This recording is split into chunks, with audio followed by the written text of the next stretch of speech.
For our first Woman in Turf Team podcast, it was truly an awesome experience for me because I got to step away from the mic and hand it to one of the most incredible people in this industry, Miss Kelly Lynch, to let her showcase some incredible events that have happened in the history of sports field management and golf, and a documentary that's covering those events here soon, and it's truly something that you guys should definitely check out. We also had on Miss Sun Roseline, Christy Clay, Nina Oldenkamp from both of these events, and it was truly an honor for them to be on the show and to showcase truly what they went through in these Women in Turf Team events, and to discuss the furthering of this industry and furthering of the women in this industry, to truly just have them on and to take a step back and observe them just show how much passion and love that they have for this industry, and Kelly to bring on her mentor to showcase what brought her to all of these incredible things. It truly is humbling and truly is incredible to see what is truly possible out there when it comes to people who have a love for what they do. And Kelly always gets me with her sort of slogan, which is really a song by Rascal Flatts, "My Wish," and really that truly has stuck with me for a very long time. Is the lyrics to it. That's truly what it's all about, is just putting out the best energy, putting out the love, the passion, and the caring for those around you. Truly leaves an impact on everyone around you. What they did in Greenville when I was there, being able to talk to them firsthand at the event, it truly changed my life. And for two of my former students to be a part of something truly incredible, I can't thank them enough. And Kelly, I will not have a sunblock moment. I will not. But I want everyone to know that this is something that is going to change the outlook of our industry moving forward. It's going to be the growth of something that is going to absolutely change the game for us, and it's something that everyone needs to be paying attention to as it grows. Being able to go to the session for volunteering in sports turf about the Softball League World Series, to see my friend Maritza, Sarah, son, all of them together up there with Butter, discussing the impact it's had on not just, again, our industry, but showing people around the world at a young age that sports field management is something that is within reach, something that is truly anyone is capable of doing, and anyone is welcome. We want you to be a part of our industry. We want you to be a part of this special thing that we all love. And to be able to do that at SFMA truly has, truly isn't, like, you can't put words into it. And to all these women, I cannot thank you enough for all that you do and continue to do, and keep inspiring not just all of us, but especially my kids in my program, because it truly is inspiring, and you're bringing so many kids into this industry for my classes, and I cannot thank you enough for that. And remember, we hope your dreams stay big, your worries stay small. You never need to carry more than you can hold while you're out there getting where you're getting to. I hope you know somebody loves you and wants the same thing too. Yeah, this is my wish. We hope you enjoy this episode of Tiger Turf Talk.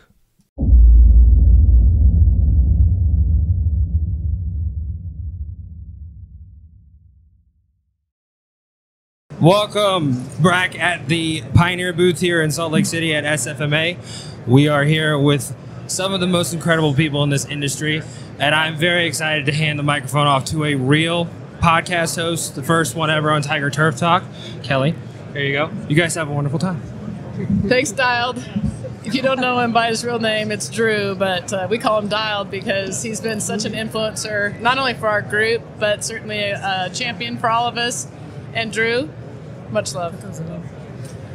All right. Wow, this is fun. Woo! I know, right? Thank you. And I think we would be remiss if we didn't give our own Mighty Meg a shout out. Yeah. Mighty. Love you, Meg. Miss you, Meg. Miss you, Meg. And so thankful for you, Meg. You've been such a huge help and influence and the voice of the women in turf team, and we love you and appreciate you. Yes. That might have been a little sunblock in my eye real quick there. So thank you, Nia. Love you. So it's fun for me to be here today. Mighty, I think what you did is inspire all of us to step outside of our comfort zones, which this is not necessarily outside of my comfort zone, but there's a few of us that are here with me today that this might be outside of their comfort zone. So I think your influence helped us understand that we have this fun opportunity to share with what's going on out there in our lives and what it's done for us in our lives. And so today we get to speak with a bunch of the women in turf team. And there's a lot of high fives that have gone around this table. But we do also have a special guest with us, Crystal Rosefricker, who is the CEO and president of Pure Seed and Pure Seed Testing.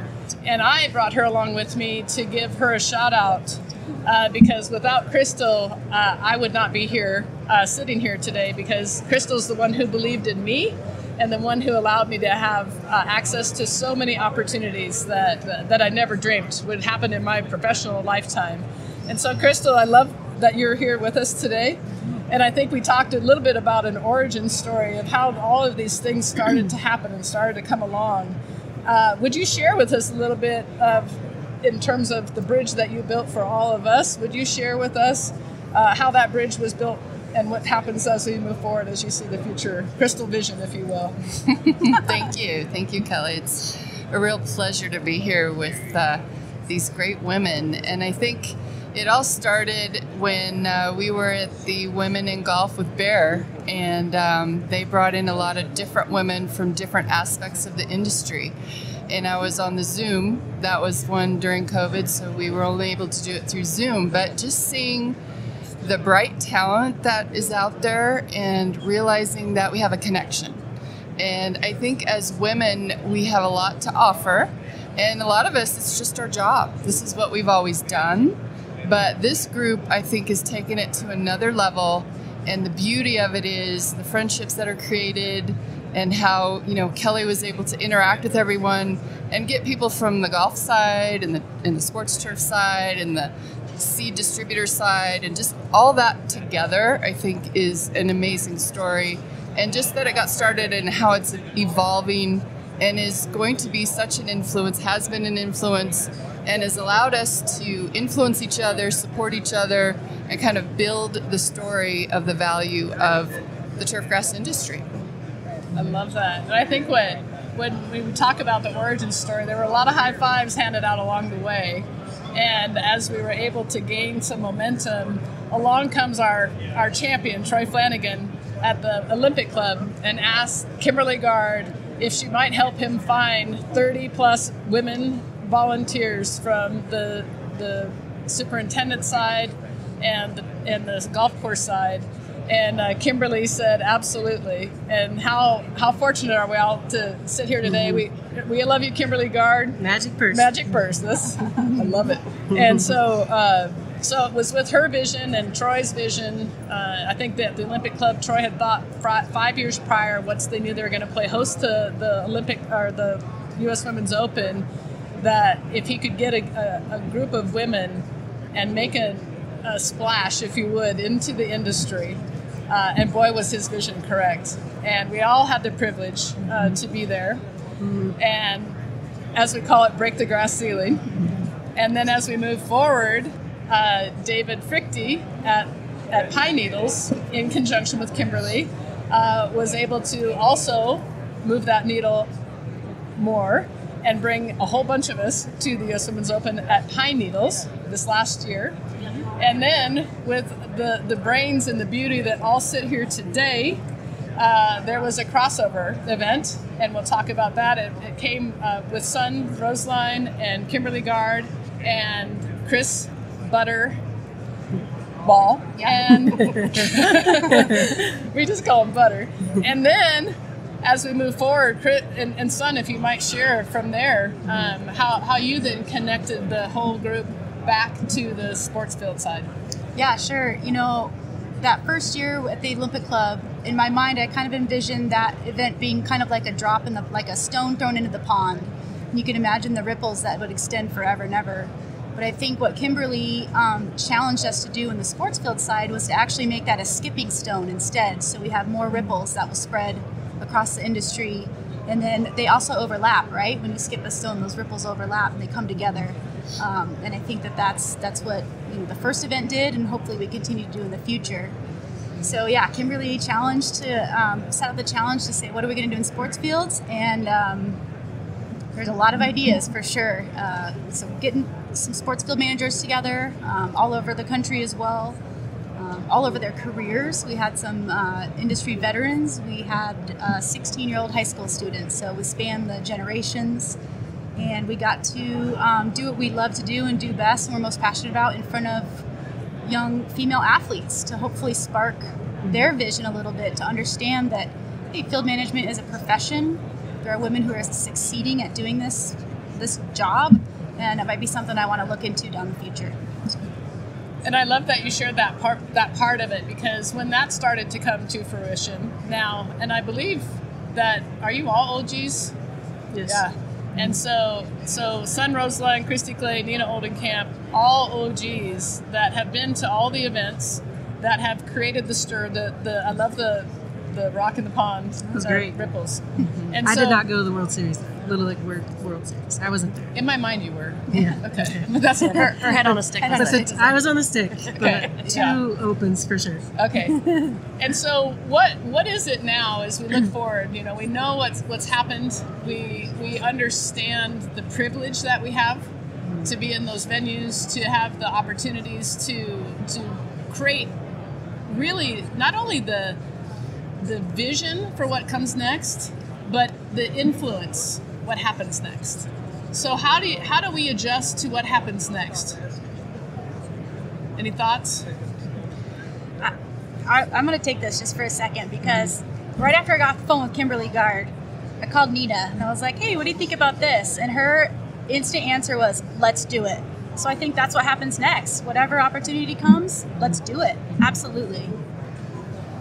The opportunities just keep coming in, and it might be volunteering for something like this, or just being there for each other and supporting each other. So we kind of joke about it, and we say we're kind of blowing with the wind right now because we don't know what comes at us because it's so new. So I'm excited to see what's coming next. We do have some things that we're trying to figure out, but we're just going to keep going at it and just getting the word out there that the Women in Turf are a team and that we support each other. We're bringing more people out from the woodwork, I guess you could say, and we're finding there's more and more that want to be a part of it. And so where it's going, I don't know. The sky's the limit. Right, call us. Call us, yeah. We know some gals. If you know something you want to do, let's do it. And that crossover between the two associations, right? You know, both females on both sides, superintendents, assistant supers, and then sports field managers on our side. So, yeah, that crossover, bringing those two groups together, we're going to break the grass ceiling, right? Love it. And I think you were going to share about the crossover. Yeah, I think and what you're where seeing it's there. all going is to the next generations. I think you really have hit on something where you had high school and college kids in the last event. And so to me, that is the future, and what we really need to do as a group is to educate, expose, involve those gals that are coming. And that will be what keeps us going. And that's what's so important for our industry, is bringing in more folks. And I think that means more gals. Sure. And the difference that they can make. And, you know, just talking at the reception last night with some of the gals that were with you all, and their interest, their excitement, and some of their timidity, and just talking with them about how it's okay to step out and do something different, and just ask questions and learn and share. And the fire is catching. Yeah. I mean, I caught it with them, like, yeah, we got to get more girls involved and do They're this. not This shy, is fun. right? Yeah, this is cool. This is what we want to do. Yeah. Well, and I love that you share that, because part of I think your brilliant son and Kimberly in setting up the who was coming to the softball Little League World Series was intentional. I mean, there were 40 years. Nina's responsible for it all. It's just Nina. It's just Nina. But with your vision of who that should be and who we can attract, there's a hashtag going around, see it, be it. Mm-hmm. Can you walk me through what that looks like? It's it's being visible, right? It's these guys, these gals, sorry, out on that Little League World Series field, and all those young little girls in the stands seeing them, all the young girls that are playing, seeing these ladies out there and thinking, wow, this is something that I love to do. Why can I cross that over in future? Like, just being visible. Yeah. And the Little League Series was such a fantastic event because not only was it teams from the U.S., there were international teams as well. Yeah. So we had the opportunity to go to East Carolina University and prepare their field. And so we used that sort of as a training ground for the up-and-comers, I'm going to say it, the new Gs. But they got a chance to try something they'd never done before. They prepared that entire field all on their own. And you said they asked to do that, right? Like they wanted to do that. So that ended up being a completely unexpected but organic experience. And I think it was fantastic for them. It was fantastic because those two teams that played were Canada and Italy. So, we're going international already, which is, huge. That absolutely blows my mind, for sure. And also with the new Gs is what we call them. What was also great about the See It, Be It is that by going to ECU, they gained this confidence that they came back later that night, or it was the next night, and said, we want to run the whole championship game. We want the OGs to take a step back, and our minds were blown. And so talking about the OGs teaching the new Gs were teaching the old Gs how to stand back, teach, and let us do it. And some of the greatest experiences for me as an OG was at that series, watching the younger generation just bloom right in front of our eyes. And that was a really cool experience. So. And I think that, and I know I'm going to talk about this, but I'm not going to ask you about it. But I know Crystal is one of the people in my life who made me brave. Brave to go and do things that maybe were out of my comfort zone, maybe different than I would have thought my career was going to go. And I think you also have had that experience. There's a lot of brave in that background for you, Crystal. So maybe share a little bit about what made you brave, and then what we're going to walk through is what you saw for those eyes looking back to you. So kind of a two-part scenario. So 3 things make me brave. One of those is my faith and the belief that God has brought me through all the experiences in my life to be able to share that with others. And so number 2 makes me brave because I want to share with others and develop those relationships and help others, support others, bring them up, allow them to learn what I've learned and expose them to some of the things so they don't have to go through maybe some of the tougher aspects. But even that is okay. We go through tough things, it makes us a better person, and we can share that with others. And then the third thing is just being together. Together we're stronger. And I think that we're talking today, I said it earlier to Kelly, we're talking about strong women, but really I think what makes a strong woman is a wise woman. And wisdom is what helps us to relate better with each other. It's not all about me, it's about what's best for everyone. Bravo, thank you. Servant leadership. Very wise right there. Very wise answer. And so in that tone, in exchange, because of how she believes, and I actually sought Crystal out. Full disclosure, I recruited myself to work for Crystal about 6.5 years ago now. And she's changed my life. She's believed in me. She's made me brave. She's allowed me to go and do these things and build a lot of bridges that I would not have had the privilege to do so without your support. And now you're building the same bridges because I drug some of you over that bridge a little bit. Whether you wanted it or not, you're coming with. Right. It'll be fun. Get in. Get in. It'll be fun. Kelly promises. Words from a wise woman. But because of my belief in the importance of it and the connectivity, and I think that's exactly what you just shared, right? The ability for us to connect has also been part of the privilege. So how is it now? And let's draw us back to softball Little League World Series, where there's literally 40 years difference between one of the eldest, probably myself, and our youngest, Squeak, or Squeaks. Squeaks. Liz What's her real name? Liz Rice. That's her real name. Sorry, Squeak. Well done. And so, but it was fun for me to stand there and be like, wow, 40 years ago, I was not looking at through this lens. And so, and you just shared with Maritza coming forward the night before it's game day, the championship, saying, hey, I would please like to call the ball tomorrow. I think we're ready. So what was that through your lenses when you felt that exchange? You didn't have to drag anybody over a bridge there, right? The bridge had been built. Now we're quantifying some things. So what was it from your lens that, as you saw that kind of unfold in front of us? I wasn't there. This is on these two.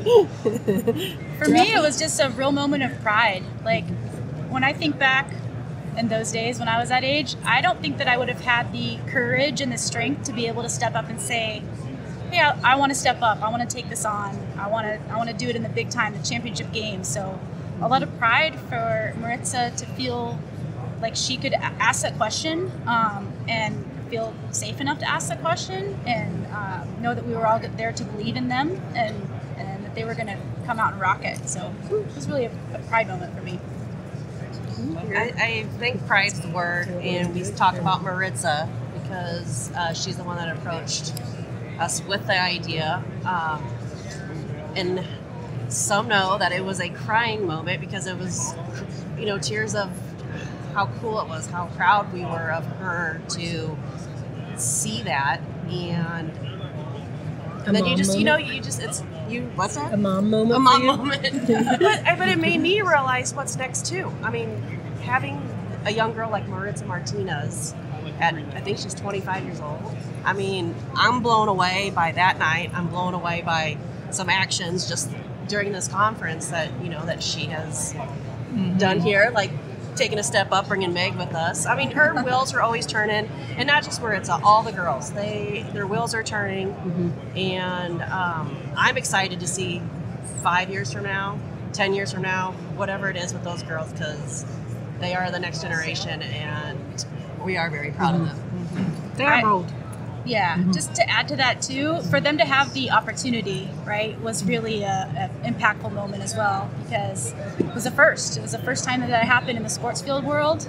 I'm certain it's not going to be the last, but to start off with that kind of an impact on that range of experiences, I can't even really fathom what that's going to look like 5-10 years down the road, because it's mind-boggling.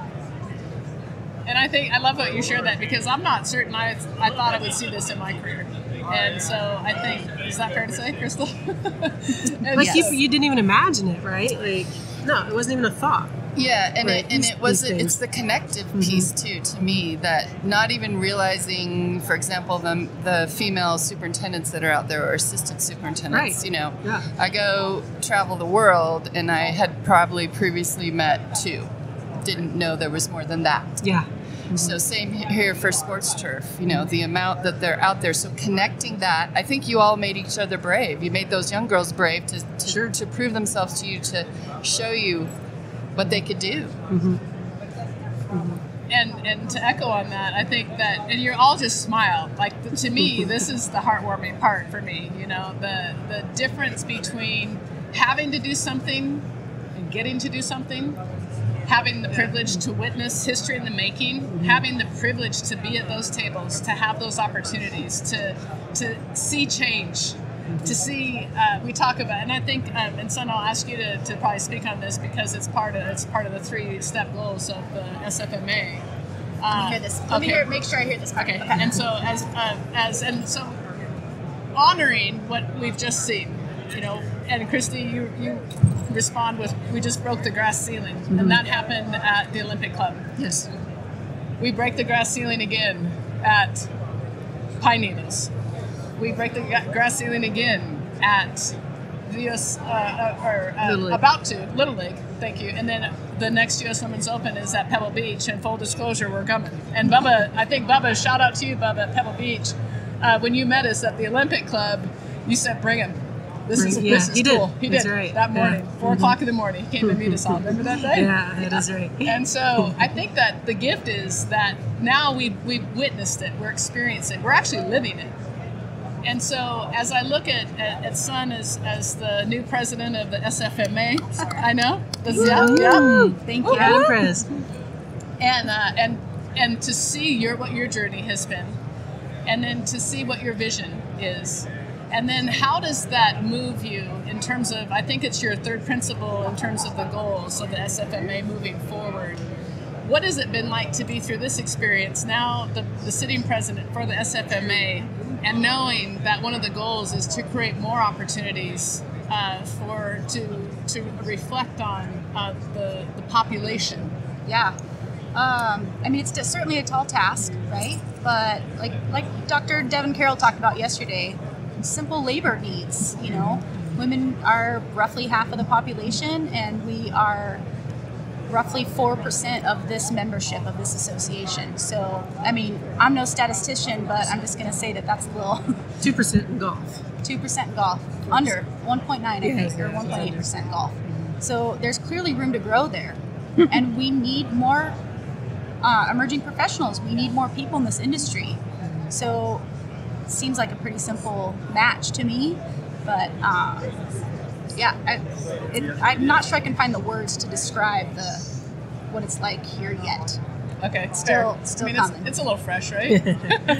Yeah, something like that. Well, and I think the gift is we're building bridges. We're the bridges that were built for us, and I'll use Crystal as one of my bridge builders that allowed me to go and to be all this. And then now we get the bridges in front of us and that we're building. And now we have this really unique opportunity in history. Like, what did they say about well-behaved women rarely make history? Yeah. Rarely make history.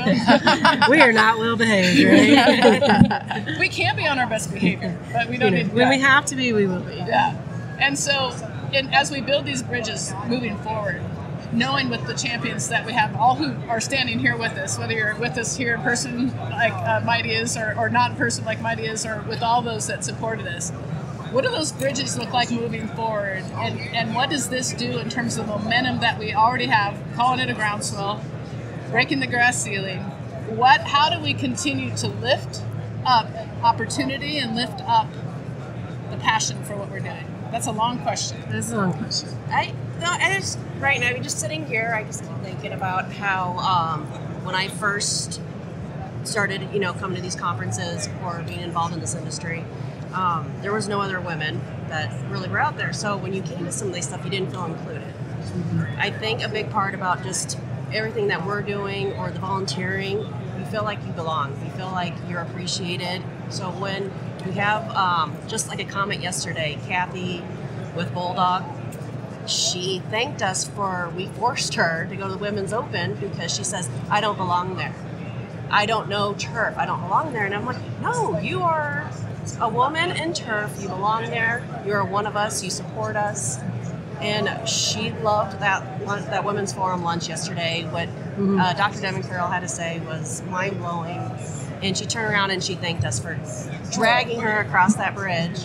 And again, we talk about just that bridge. We just got to keep showing other women that we're here. And when they are here, we need to bring them in and make them feel included. Yeah.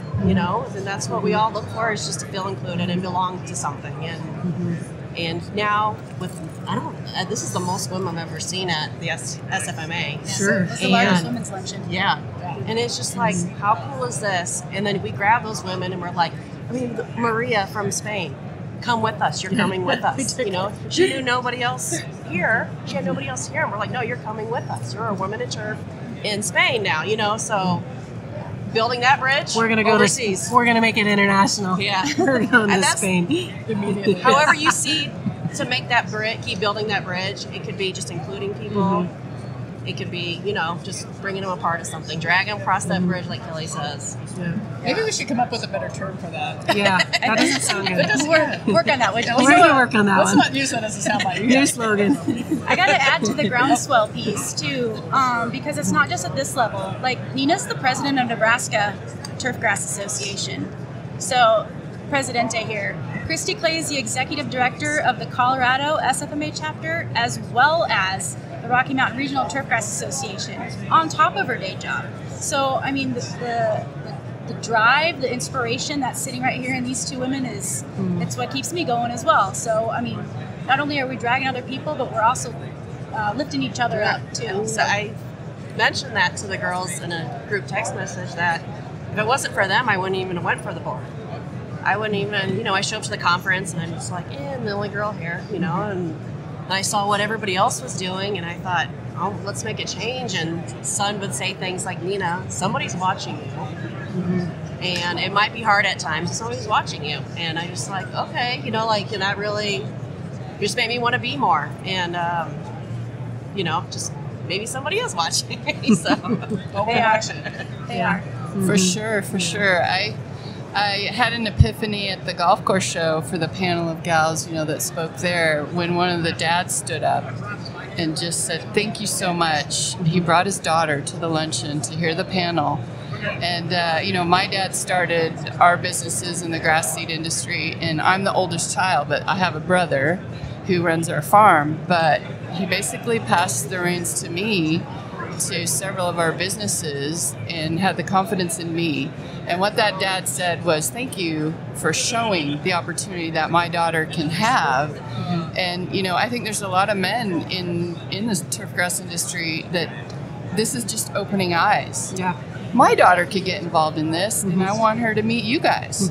For sure. Absolutely. Well, maybe somebody should share the Jill Seymour story from the Pine Needles about the young woman that saw her on TV and then came to watch her set pins. Do y'all know that story? Yeah, well, it's like you know the story better than you Well, were there. So I love that you shared that because it's happening over and over. And there was with Jill Seymour, golf course superintendent, was on ESPN on Golf Channel, and so we ended up after they had broadcast that. Then the next day, and when you set the pins, you're the last one. Everything's done ahead of you. You're the last one coming off the golf course. And Jill, this young woman, and her father are standing there watching Jill finish and set the pin. And as she came off of the green, the young woman asked for her autograph. And Jill was like, wow, okay. And she had seen her on television and wanted to understand. And so her dad brought her to the U.S. Women's Open to meet Jill Seymour to get her autograph. And I think then after that, then she was invited to come to the tent on the maintenance side. To the Golf Now channel? Or, And to come and meet Jill, and meet all of us. And I think that's so powerful. And I think it blew Jill away. She was like, wow. Well, and just you sharing that story, we again built that bridge, brought her down to the tent, gave her some of the women in turf uniform, and made her feel like she belonged with us, and hopefully she takes that into the future. I don't know if this is well known, but that young lady's dad works for the University of Tennessee on sports fields. Oh, so I didn't know that. Even though her dad is in the industry, she may not have even considered it as a possibility because she couldn't see what we showed her, what Jill showed her that day. So She couldn't see someone who looked like her doing it. Yep, She's only Exactly. And I think that we're hearing that over and over. There's moments of, oh, wow, this is really possible. And having coached Division I sports for many years, there's a connection of opportunity. And when those opportunities are right in front of you and you don't even know it, I think, Son, you shared that today as you became president of the SFMA, that you are on the softball field. You would like to have seen those edges a little cleaner. You would have Well, that was pretty hard to miss. it was a long time ago. Those guys did the best they could. I'm sure they did. Yeah, no disrespect to those guys. But then even in we've all been athletes and played sports and hadn't been on those surfaces, but it wasn't until you were in graduate school as a sports administration, Yeah. going on to coach collegiate softball, that you realized, wait a minute. So would you share a little bit of that background with us? Yeah, so I thought I was going to be a college softball coach. That was my goal, sports administration, and move into that role. But I had 1 semester left of my degree, and I needed a summer job, and I just kind of lucked into working on the grounds crew for the Lexington Legends, and I think it was probably about 3 weeks, and I was just hooked right off the bat. So it took no time at all, and I'm thrilled that I finished my degree. I'm even more thrilled that I changed my career path, because I wouldn't be sitting in this seat right now with you all without having done that. So, Right. yeah. Bravo. And Christy, I think you have a similar story, don't Pretty you? similar, yeah. I mean, I went to Denison University, which is in Ohio, have an economics degree. And after college, I also worked for the Legends, but in marketing. And that's when I realized that is a position. Like, that's a career. Like, that's something that we could go do and have a great time doing it. I didn't know either. Had no clue. So, yeah, just fast forward and a couple jobs here and there, and I'm in the career. I'm in the sports field industry.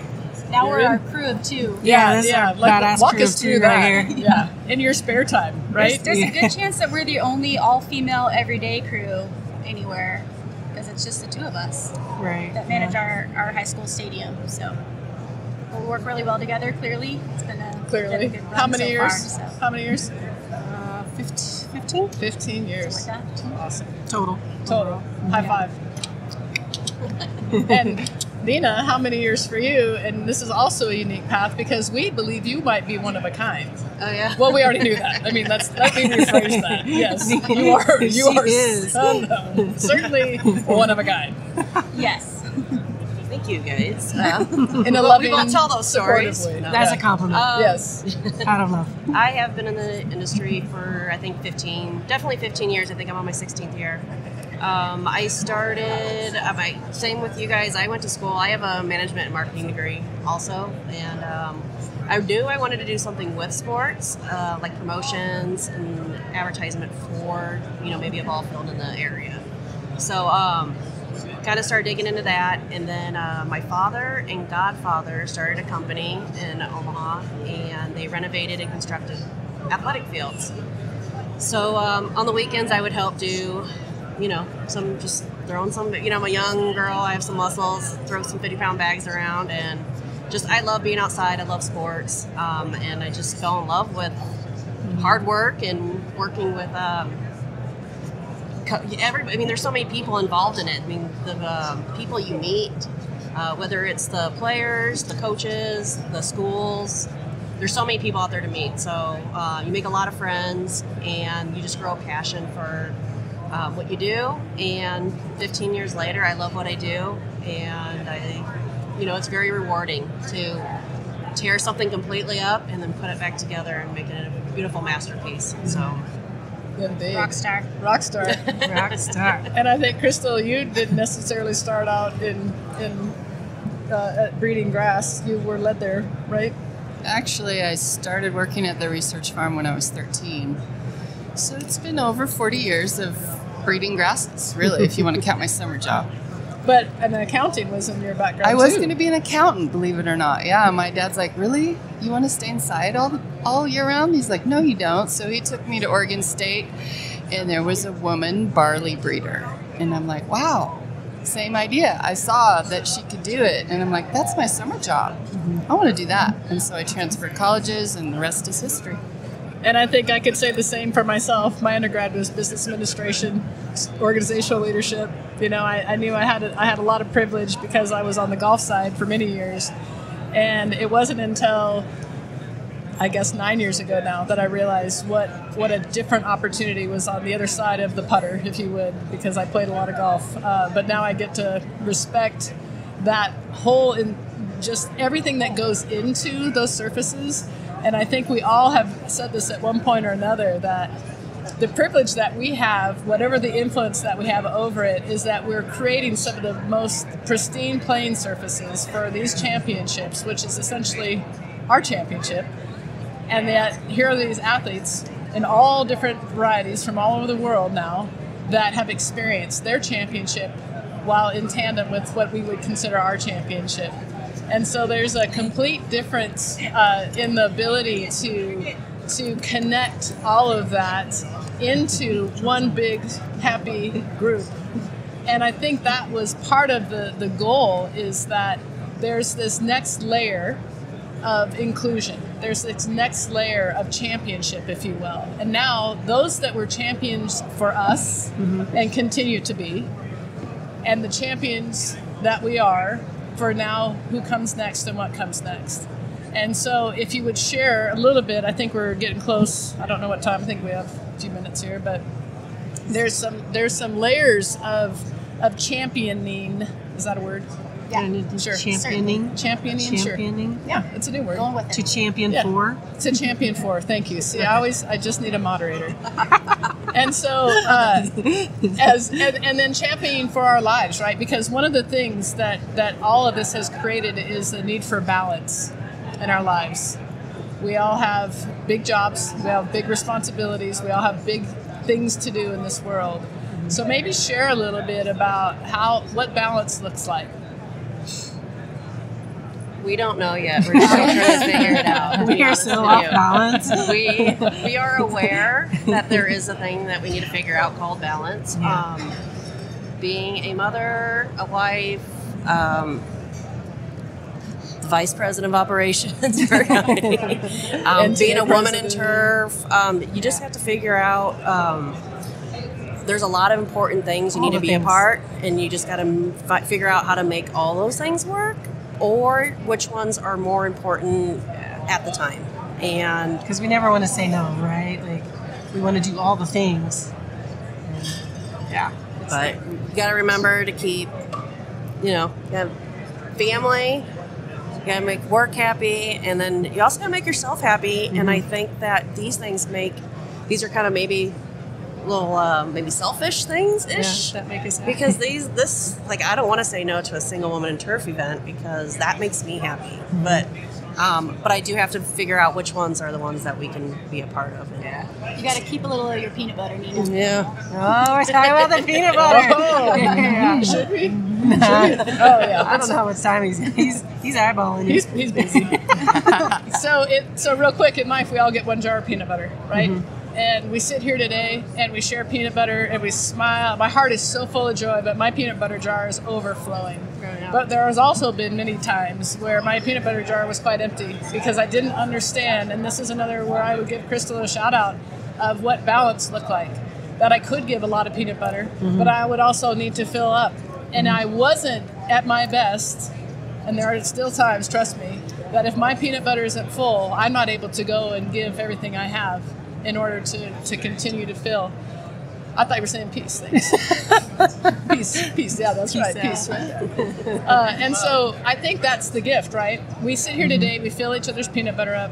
We sit here today, and I think that's part of one of the biggest gifts that's been given back to me, is that even though it's challenging what we're doing and how we're doing it, but it's filling us up as we do it, and we're filling others up, and those that have filled us up are now part of making sure that next gen is filled up. Yeah. And so what are your words of love, wisdom, parting shot, quote, something that inspires you, anything that you want somebody to know out there? Well, I'm going to start just so I can make this plug. If you're a woman in turf or in this industry and you're looking for support, to reach out to us. We would love to fill up your jar of peanut butter. There's a lot of us all over the nation that are very supportive and have been in situations where we couldn't have done it without each other. So if you are looking for your jar of peanut butter to be filled, you can reach out to the Women in Turf team. We're on Twitter at Women in Turf team. That's probably the best place to go.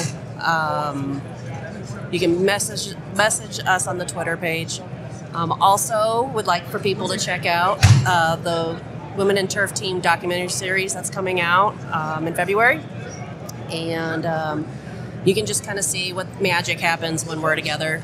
and we would love for any woman to step up and be a part of that. So reach out if you need some support. I love it. Next up. Okay. I think, sometimes there's still some hesitancy to get on board and jump in because, it's kind of scary to do something different and something new. But I'm a huge proponent of stepping outside of your comfort zone.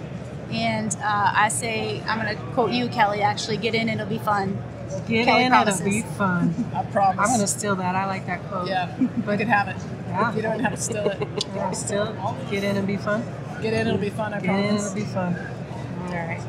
And I just think it's, we have so much time and so much energy. And so figuring out brings you joy and where you want to spend your energy. And this is a great way to be an influencer with the other gals together. So I think it's a win-win for everyone that gets involved. Absolutely.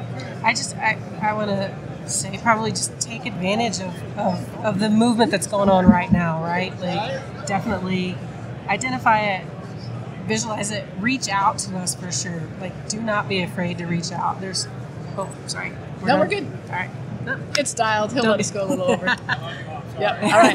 No, and really thank you to Dialed. And I really want to give Doug and Chris a shout out because they have made a huge difference sharing Meg with us, and we can't thank them enough. So, Drew, I can't thank you enough for the opportunity. Drew, shout out to Drew. Thank Shout you out to Drew. for the Thank you, confidence Drew. that you bring the younger generation. Yeah. Thank you, Drew. Thank you. All right. Until we meet again, my wish for you is that your dreams stay big, your worries stay small. I dare you to live.